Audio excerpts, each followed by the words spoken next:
नमस्कार विद्यार्थी मित्रांनो, सद्गुरू कोचिंग क्लासेसच्या YouTube चॅनल मध्ये आपणा सर्वांचे सहर्ष स्वागत। आजच्या व्हिडिओचा विषय आहे दशांश अपूर्णांक म्हणजेच डेसिमल फ्रॅक्शन। सर्वात प्रथम आपण डेसिमल फ्रॅक्शनची व्याख्या बघूयात, म्हणजे डेफिनेशन। दशांश अपूर्णांक म्हणतात कशाला हे आपण पाहूया। ज्या अपूर्णांकाचा छेद 10, 100, 1000, 10,000 अशाच प्रकारे dash dash dash dash dash, म्हणजे एखादा, आता हा अंश आहे, मी अंश लिहिलाय काय ते नाही लिहिला, मी छेद लिहिला।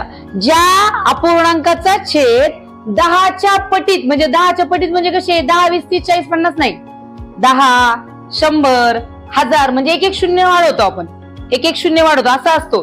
त्या अपूर्णांकाला काय म्हणतात? दशांश अपूर्णांक असं म्हणतात।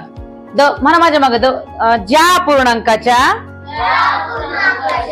छेदाला 10, 100, 1000, 10,000 अशाच प्रकारचे शून्य वाढत जातात, त्या अपूर्णांकाला दशांश अपूर्णांक असे म्हणतात। The decimal fraction is having 10, 100, 1000, 10,000 and dash dash dash dash dash on its denominator is called decimal fraction. म्हणजे कोणतं पण फ्रॅक्शन ज्याच्या डेसिमल म्हणजे त्याच्या खालच्याला छेदाला काय म्हणतो आपण? डिनॉमिनेटरला। काय म्हणतो आपण? डिनॉमिनेटरला। डिनॉमिनेटरला 10, 100, 1000, 10,000 एक एक झिरो वाढत गेला तर त्याला काय म्हणतो आपण? डेसिमल फ्रॅक्शन म्हणतो। ओळख कळाली? बर, आता प्रत्येक वेळेस डेसिमल फ्रॅक्शन आपल्या अपॉन मध्येच येणार असं नसतं। आपल्याला डेसिमल फ्रॅक्शन असा येतो बघा, एक्झाम्पल बघूयात आपण। आता डेसिमल फ्रॅक्शन म्हणजे कसं, एखादी बिस्किटचा पुडा आहे किंवा एखादी माझाची बाटली आहे किंवा कुठलं कोल्ड ड्रिंक वगैरे आहे किंवा त्याच्यावर प्राइस असते बघा, अशी तुम्ही बऱ्याच वेळा बघता 125 रुपीज 75 पैसे, बरोबर। आता हा पॉइंट जो असतो ना तो आपल्याला समजून घ्यायचा आहे, प्लेसेस समजून घ्यायच्यात। आता तुम्हाला सगळ्यांना माहिती या स्थानाला काय म्हणतो आपण? एकक, याला काय म्हणतो आपण? दशक, याला काय म्हणतो आपण? शतक, बरोबर। एकक, दशक, शतक, हजार, दशहजार, लक्ष, दशलक्ष, कोटी, दशकोटी, हे सगळं माहिती आहे आपल्याला, बरोबर।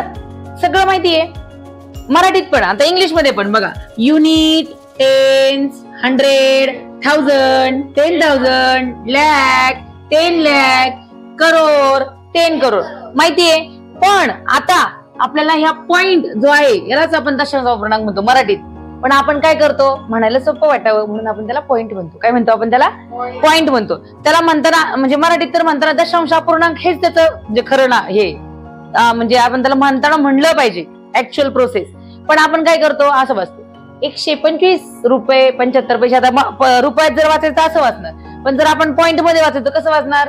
125.75, बरोबर। याला काय वाचतो आपण? पॉइंट असं वाचतो मराठीत, पण आता सर्रास इंग्लिश शब्द वापरले जातात, म्हणजे त्याला आपण दशांश अपूर्णांक म्हणतो। पॉइंट म्हणलं तरी चालणार आहे, काहीच अडचण नाही। आता पॉइंट नंतरची जी संख्या आहेत, येस माऊली, पॉइंट नंतर 75 म्हणतो। हा, म्हणजे 75 नाही म्हणतायत, 7 आणि 5 म्हणतो आपण। इकडे म्हणताना समजा इथे अजून एक नंबर असला असता, समजा 4 असला असता, तर आपण याला कसं म्हणणार? 754, आपण त्याला 75, 754 असं म्हणत नाही, बरोबर। Very good, good point. आता बघा, आता याचे प्लेसेस समजून घेऊ। याला काय म्हणतात? दशांश। काय म्हणतात याला? दशांश। याला म्हणतात शतांश। काय म्हणतात याला? शतांश। याला म्हणतात सहस्त्रांश। काय म्हणतात याला? आता हे झालं मराठीत। आता इंग्लिश मध्ये याला म्हणतात टेन्थ।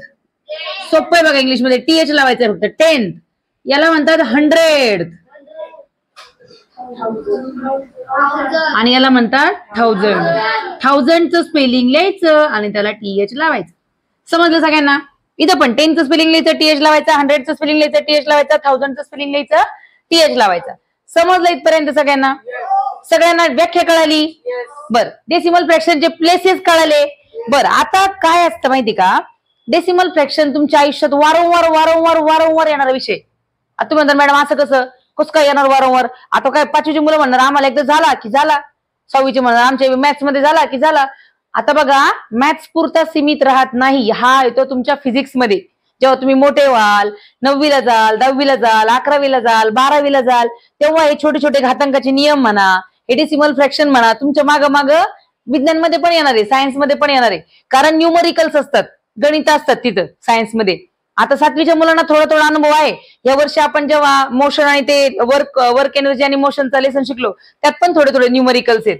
डिस्प्लेसमेंट, डिस्टन्स काढलं आपण, कॅल्क्युलेट केलं, ते आपल्याला तुम्हाला फॉर्म्युला आहेत, पण ते सिम्पल आहेत, तुमच्या लेवलचे आहेत, 7वीच्या लेवलचे. पण जसं जसं आपण पुढे जाऊ तसं तसं आपल्याला काय होणार, अजून मॅथमॅटिकल क्रिया काय होणार, कॉम्प्लिकेटेड होणार. मग त्यासाठी आपले पाया एकदम भक्कम पाहिजे.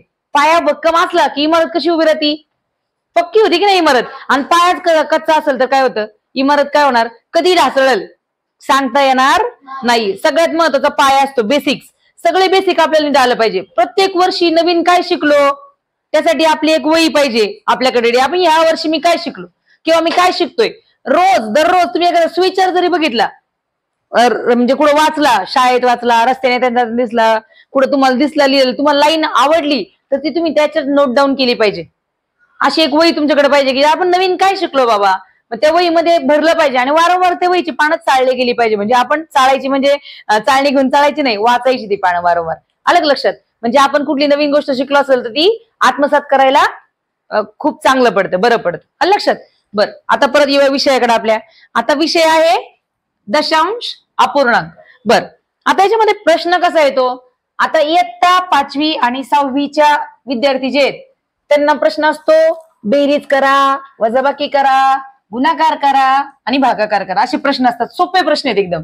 इयत्ता 6वीच्या पुस्तकात जे प्रश्न आहेत ते खूप सोपे आहेत. एक 6 टेक्स्ट बुक द्या बरं मला एक. थँक्यू. मी घेते काढून, हे घे वाढून दे. Thanks a lot.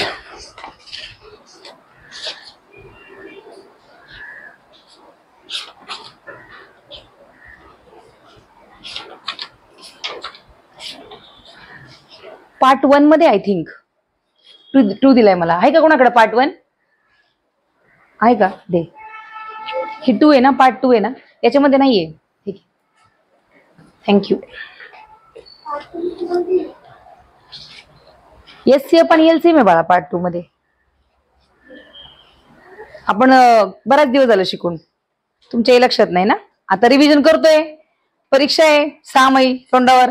अभ्यास सुरू केलाय सगळ्यांनी, 1.5 तास कंटिन्यू अभ्यास करतात, रोज रोज करता ना, पेन डाऊन करता ना बाजूला. पेन डाऊन करायचा आणि मग अभ्यास करायचा, कळलं का?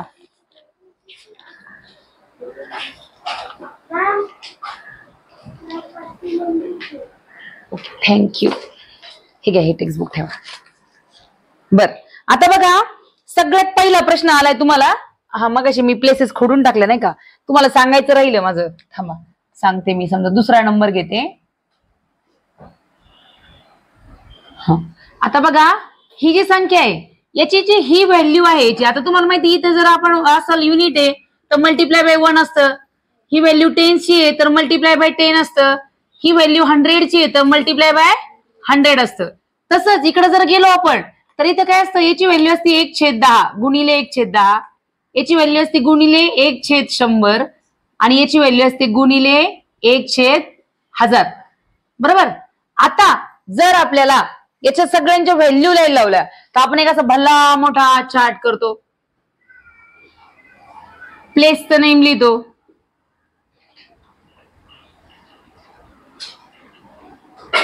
व्हॅल्यू लिहितो,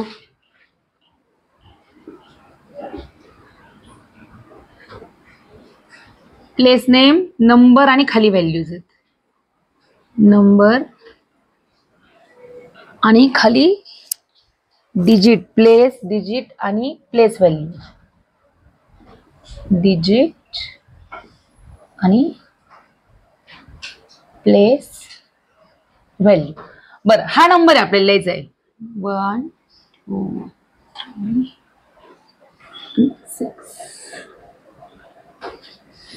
ओके, नंबर आहे 314 म्हणजे 314 दशांश अपूर्णांक 762 इथं पॉइंट आहे आपला, बरोबर. आता याला काय म्हणतो आपण, याचं सॉरी उलट झालं का, एकच मिनिट. नंबर खाली लिहायचे आणि प्लेस वर लिहायचे. डिजिट आहे 314.762. मला सांगा या प्लेसला काय म्हणतो आपण, युनिट. काय म्हणतो आपण, मराठीत म्हणतात एकक. काय म्हणतात. आता हा दशक म्हणजे टेन्स. टेन्स म्हणजे कोण, दशक. आणि हा 100 म्हणजे हा काय झाला, शतक झाला, बरोबर. एकक, दशक, शतक. तसं इकडं 10, 100 आणि 1000.